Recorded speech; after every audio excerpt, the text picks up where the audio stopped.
right, so Jake, we're going to go ahead and we're going to move on to you. So we're going to do a little basic, really condo management 101. So what is the main function of a condo association? How are they formed, and how are they managed over time? Yeah, so the condo association, it's really the governing board. It's composed of all of the residents, the owners, who have ownership in a unit there at the property or the building or the community, depending on the setup. And so when you own a condo, you are actually a part of that governing board. Now, sometimes that association will have designated board members to, not always, but usually there's a president, vice president, secretary, treasurer, whatever the titles they choose. But once you buy a condo, once you purchase there, you're a part of that association, and so you become a member of the governing body.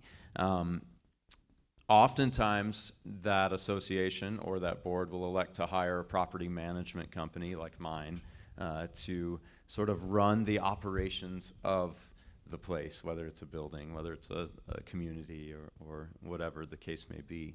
And ultimately, the association itself it's really the cornerstone of the planned community, the residential community. It really brings continuity. It helps to uphold standards so that you don't face blight or, because everyone who lives, I think Peter said this, it's typically a condo community is very diverse. You're not going to see the same people. You're not going to look in the mirror when you look out the door, right? And there's so much beauty in that. But with that, there's all different walks of life. And the association, I think, really preserves the integrity of the community for the people who live there. So does that answer your question? Yeah, no, I think that's a very good way to put it. And we're going to go into kind of some of those restrictions that help truly add and hold the value later on. But what are some of the most important things that potential buyers should know about an individual association before buying in? And also, Peter alluded to this on one thing, but what are some of the very best ways for them to truly find out that information prior to buying? Yeah. Peter did touch on a lot of this earlier, but so I'll be fairly short with it. There's these things. So bylaws is one of the terms for them. Also CC&R, so covenants, conditions, and restrictions. Not CCR, the rock band from Born on the Bayou, which I'm a big fan. I'll probably listen to it today. It's a beautiful day. But read those, and I'll echo Peter. I ask my clients to read those. If I'm helping a client purchase, I always ask them to read through them. I also look through them. I want to, I want to know what they're getting into as much as they do, just so that I can help guide. But ultimately, it is your responsibility to know what you're signing. So that's first and foremost. If at all possible, talk to the board president, or knock on, like he said, knock on a door. Drive through at different times of the day. Morning often looks different than nighttime, right? Mm-hmm. And so I encourage my clients to do that all the time. I'll drive with them. Look for, if you can get your hands on financials, make sure that there are strong financial reserves, because that's going to affect special assessments, and we're going to talk about that a little bit later, I think. But another thing that a lot of people don't think of is to research local public records for any litigation or past litigation against the association. Now, we live in a pretty sue-happy society, so sometimes you have to kind of dig into, okay, what was going on here? Is this just crazy person, ready to sue anybody? And hopefully you have a real estate agent who can really help you through that. Even if you, and this isn't a solicitation, but if you need help, I'm running a property management company. I'm pretty I'm always looking at public records, whether it's for tenants that we're screening for our properties, or looking at these types of things. So I'm happy to. You've got my contact info. I'm happy to help you sort of decipher and interpret some of those, me or someone from my team. So feel free to reach out for that. Yeah. And that word decipher, I mean, it really is. When you're Yeah. going through, when I'm starting to help a client with a condo and I'm printing off bylaws, I'm sitting there with a highlighter, trying not to fall asleep, and really going through and, oh, yep, okay, dogs only under 20 pounds, only one pet, okay. Oh, you can't have a guest park in the driveway for more than 3 nights in a row. Okay, they talked about their kids coming to visit from out of state. I mean, you take what this client has talked to you about and you really try and pick out what are the items and the restrictions in the bylaws that they are going to care about. There's a lot in there that, they may not care about. So. Yeah. So what is a typical range of condo fees that we tend to see in this area? And what are some of the most common things that are covered? And also, what I find is there's a number of things that can go either way. And so we Yes. always want to be crystal clear on, is that actually covered? When you're out looking at 10 sets of condos, they start to all blend together with what's covered and what isn't. Yeah, yeah.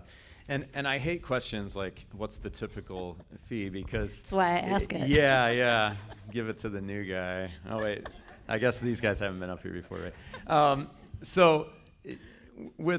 Understand that there are so many variables in this. And so the numbers that I'm going to throw out are fairly typical. I'm going to give you a range, but don't hold me to it, okay? You got to promise me, don't hold me to it. Around here, I think we typically see low to mid hundreds per month is pretty standard. Zillow actually lists the nationwide median as 290. I don't know how recent that stat is because the stats change all the time, but that's a good ballpark. I mean, there's exceptions though.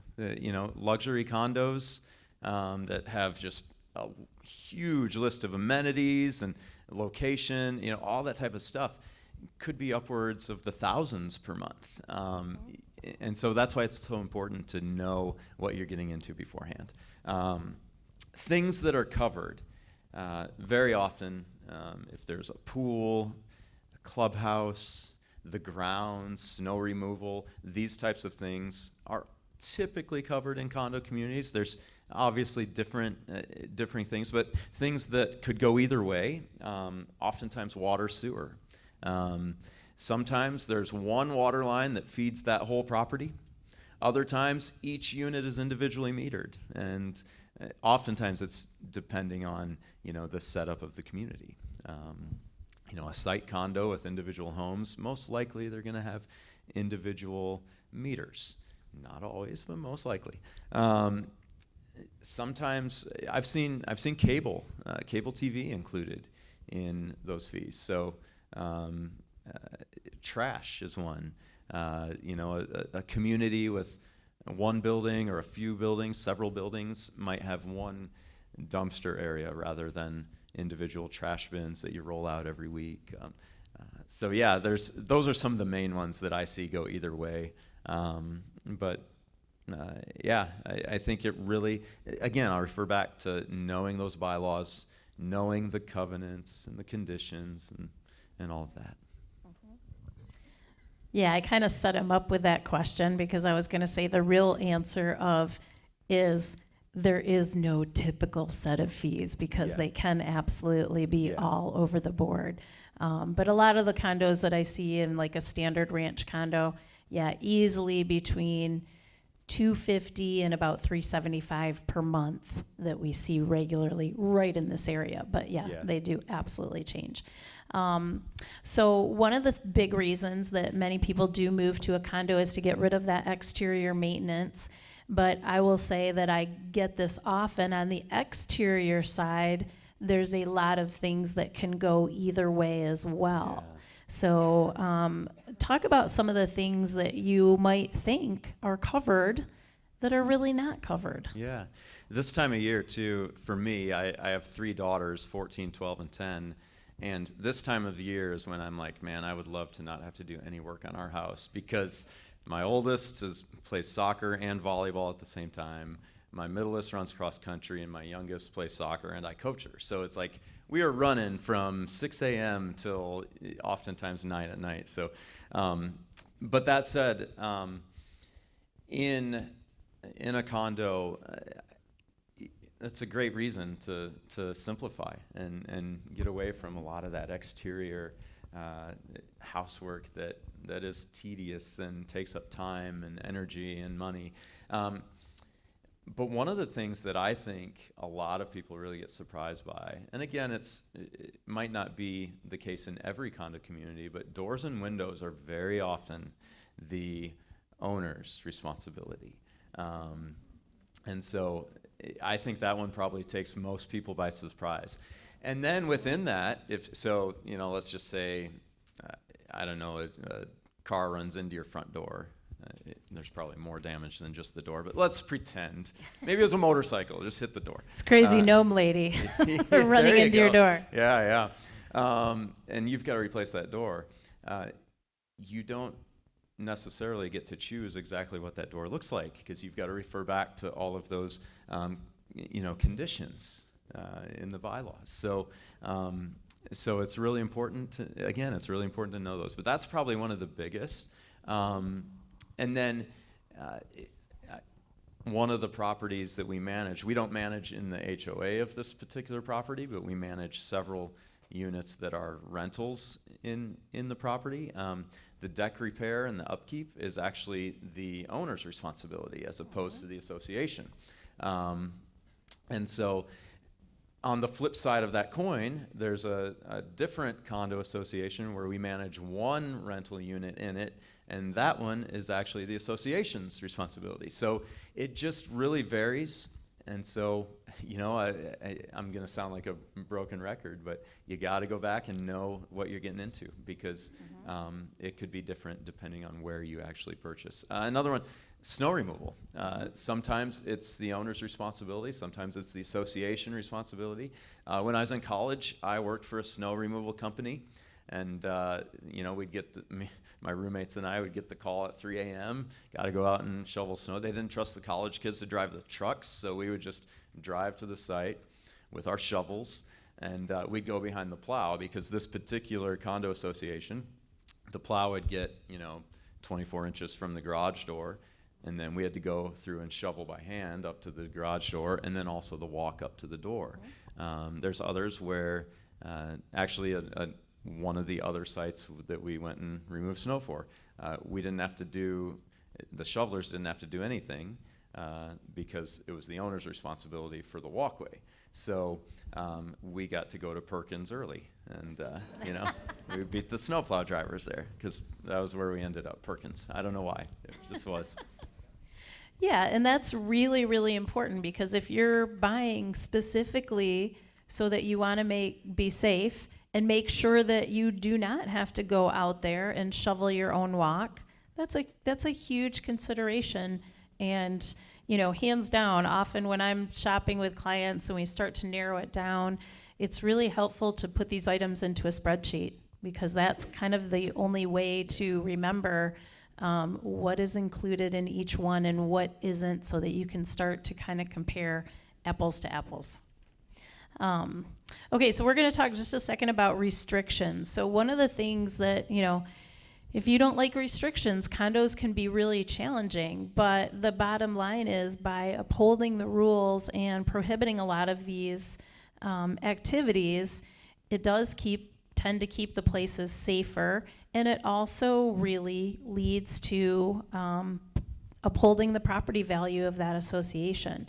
So let's talk a little bit about what some of the restrictions that you can often find in in those bylaws that you need to look for. Yeah, and I'm one of those guys who doesn't like restrictions. So I'm with your husband on 10 acres. That's me. My wife is probably more like you, so that's all right. It works. Restrictions. I think one big one that you often see is parking. number of vehicles allowed. Sometimes it's even if you drive a commercial vehicle, you can't park those in some of the condo communities out there. So that's one to be aware of. Oftentimes there are assigned parking spots, other times there's not, but parking is a big one. Pets is a big one. Some communities allow them, some have weight restrictions, breed restrictions. I do think it's important to note for you, the Americans with Disabilities Act does allow for some exceptions, some accommodations to that. If you have a service animal, documented emotional support, obviously it's on you to make sure that that is documented, and a good association will make sure as well and understand that they need to make accommodations for you in that. But pets is definitely one that is a big, very often there's that restriction. Another thing would be, does the community allow rentals? So maybe you buy this condo and then you get a sweet deal on one down in Florida and you're going to be gone for part of the year, or maybe you're going to move down to Florida for the rest of your life or whatever, and you want to hold on to this one here and rent it out. Some associations allow that and others don't. And so it's important to know that. And then if you do, and this is just some word of advice because I've run into this with some of my clients, they want to rent it out and it's allowed, but then we have to modify our lease. So they'll hire me to manage the property as a rental. We have to modify our lease to make sure it coincides with the bylaws of the association. So that's where I'm getting in with a spreadsheet and making sure everything matches up, because our typical lease might allow 2 pets, but maybe the bylaws say 1 pet, or whatever the case may be. I think they touched on it earlier with Crazy Gnome Lady. Decor. Oftentimes, flags, signs, those types of things are not permitted. Sometimes even, sometimes owners might be able to plant flowers in the flower bed out front, and there's some restrictions on what can and can't be planted. So yeah, that's. Even things like this time of year, I love drying laundry outside. Yeah, you can't get away with that at a condo. One, yeah. That's a good one. Yeah, right now all of our jeans are on the backs of the chairs throughout our kitchen. So, since yesterday was raining. Yeah. So one of the other things that, one thing I wanted to just piggyback on that is that I have found it at different times where I have a client that, okay, there's only 1 dog allowed and they have 2 dogs or something like that, where we have had the ability to reach out to the condo association, and sometimes you are granted an exception to something that's in the bylaws by going to the association directly, and just make sure you're able to get that in writing. Yeah, and I'll echo that. One of the things, a lot of times in life, it's easier to ask for forgiveness than permission, but when it comes to condo associations, it is not. So just keep that in mind. When it comes to associations, always ask for permission before you have to ask for forgiveness, because it just makes things a whole lot easier. I would agree with that. So one of the things that we touched on earlier was that idea of, moving into a condo often saves you that stress of having to do these large financial projects that houses require, such as, redoing a roof would be a great example of that. And yet I have people that move into condos and that are really frustrated by the fact that, well, gosh, I moved in 2 years ago and all of a sudden now I'm getting hit with a $4,000 assessment for the new roofs at my condo association. So can you speak a little bit to how those assessments work and what people should look for when they're purchasing to really, know what to anticipate? So again, I mentioned it before, look at the state of the reserves that the association has. That is super important. I would look at past financials, current financials, know where they're at with, if they're flush with cash, that's a good thing. Because the reality of it is that whether you own a home or whether you own a condo, there are expenses that come up that are unexpected. We all know this. And so when those expenses arise in a home, you got to figure it out, and you got to figure out how to pay the bill. Now, when you're a member of an association, those expenses arise. Somebody's still got to figure it out, and because you're a part of that association, you're a part of that governing board, it is ultimately on you. However, a portion of it is on you. And so that's how assessments work, is stuff that isn't budgeted for, stuff that is unexpected comes up, and they will issue what's called a special assessment, and you'll need to come up with the money. Now, most bylaws will have a time frame, and they'll have all that mapped out, and a lot of associations are even willing to work with you. They understand that everyone's in different financial situations, and oftentimes they're able to sort of work with you to assess it over time as opposed to all up front, again, depending on the state of their financials. But and then just by way of an example of something that might come up, you mentioned the roof, but maybe you're in a mid-rise condo building and there's an elevator in there, and that elevator goes down. And let's say there's 100 units in that building, and the repair on that elevator is $100,000. I like simple numbers because I can't do anything too complicated in my head. 100,000 with 100 units. That means $1,000 per unit per owner would be assessed, and you would need to come up with that in addition to your monthly association dues.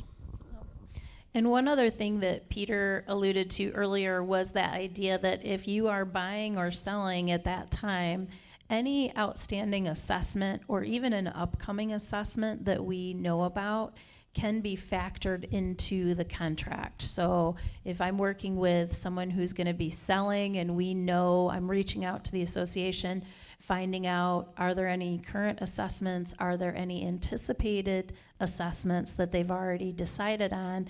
And we're having a conversation of, are you willing to take care of this first? Is it something we were going to try to pass on to the buyer? If you're a buyer, is it something we can get the seller to take care of? So it's definitely an important factor to think about. So Jake, last question before we open it up to other questions. Any crazy disputes that you've seen in the last couple of years that you can share? I couldn't really think of anything too crazy, but we are going through something right now I alluded to it earlier, property we manage. It's down in Kalamazoo area. And it's a small community. It's 21 units. They're all, they're like A-frame tri-unit buildings. So we property manage 9 of the units in that property. The 9 that we manage are rentals.